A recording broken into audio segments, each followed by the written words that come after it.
just the feel of it, you know. You get home after a long day of work, you chuck it on, you look at the album artwork, just kick back with a beer, close your eyes and just let the music take over. I just love having it in my hand, and I love how you can see the artwork properly, because that's a big thing, I think, to an album. And you can't skip songs, and so it's exactly how the artist wanted you to listen to it, like as a story, instead of just, oh, these are just separate bits. You need to see the whole thing and listen to the whole thing. Remember time and place buying certain records, even things like, you know, getting a picture sleeve off a wall in a record shop for a record I didn't have a picture sleeve with when I was a school kid, that sort of stuff. The memories that you're getting records on the way home from school, you know, looking at them on the bus.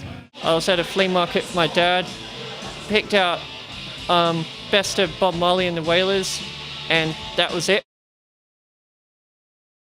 I basically was a kid, vinyl was around, that was our music format in the household that we were into.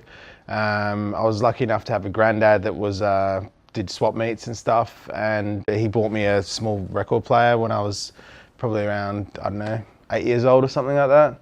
And he used to give me some bags of 45s that he'd pick up cheap at around like the swap meet. So yeah, grew up on that. I used to just listen to what was ever playing in the charts, but back then it was still, you know, real music. And then probably like, you know, early teens, I discovered the whole alternative music scene, punk music, alternative music, indie music. So I really enjoy getting a record, knowing that it used to be someone's, you know, and it used to be played by that person at whatever point in their lives and wherever they were. And now I've got that copy doing the same thing myself, you know, and just that, like the thought of eventually passing on my collection to someone as well in the future. So you did some hunting today at the fair. What have you picked up? I just picked up some cheapies. I spent a total of $50 at the fair.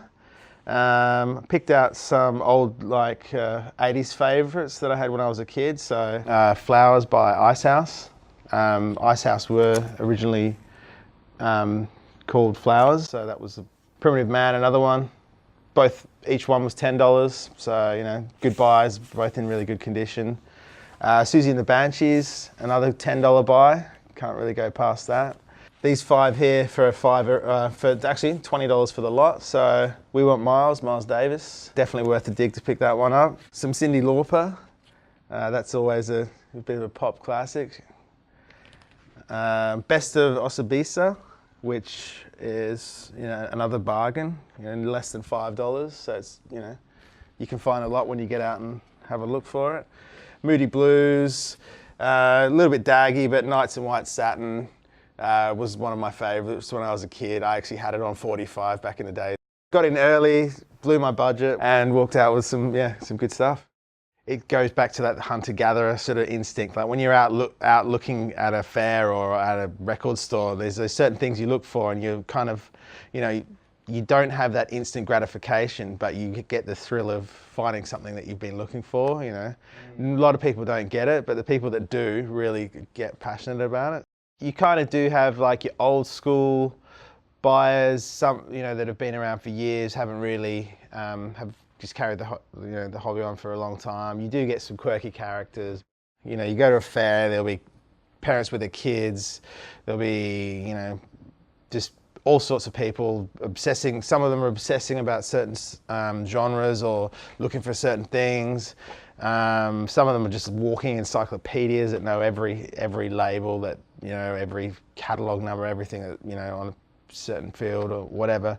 But I think what is good about vinyl, and like, you know, the vinyl community, is it just brings different people together. I'm trying to get them into it. I actually bought one of my friends a turntable for their birthday this year, so wow. I'm weaveling my way into their little heads. To me, listening to vinyl is like watching a movie. You have to enjoy the whole thing all the way through, you know? Like, with a movie, if you pause it and come back to it later, you kind of lose the feel of it. I feel it's the exact same with vinyl. Pretty much, it's the whole cathartic thing of like taking a record out of the sleeve, putting it on a turntable, you know, doing all the manual labour involved having to put a record on. It's much better than just pressing play on a CD, you know. You try and, first of all, you have to kind of do as much as you can as possible yourself, because, you know, a lot of the time when you're starting out, you can't afford to pay other people to do that. To become like a jack of all trades, essentially, like, you know, learn new skills on the go. I started off record fairs, for example, so I was just recording all my sales with pen and paper. And when we opened our first store, we were doing the same. We just had a notepad behind the counter, and every time something sold, we just write it down. And then that was the pop-up store we had in North Perth for 1.5 years, and it worked for the small sort of turnover we had there. Then we opened Vic Park, and I tried to just do the same thing, and I pretty soon realised that wasn't going to work. So we started using spreadsheets, and then I ended up having to do point of sale and learn all about all sorts of other things like that. And sometimes I'm stuck on my laptop for like 4 hours after I've been home, just following up on emails, making sure that every little customer inquiry has been dealt with, making sure if anything's wrong, there's any problems that have been fixed, dealing with international orders and following up on invoices that need to be paid, and you know, it just goes on and on and on. Long days, but you know, if that's that's what you get yourself into, essentially. He's an inspiration to all those who don't have the balls to do it. I wouldn't say so much that we create a community, but we just get involved with the local community as much as possible and try and tie people together. And you know, same as, like, for example, our Rhubarb Jam compilations. You know, we're releasing every 6 months a new album with 10 local bands. We do a launch party, and you know, we're just creating not creating, but like working within a scene and helping to contribute to that scene.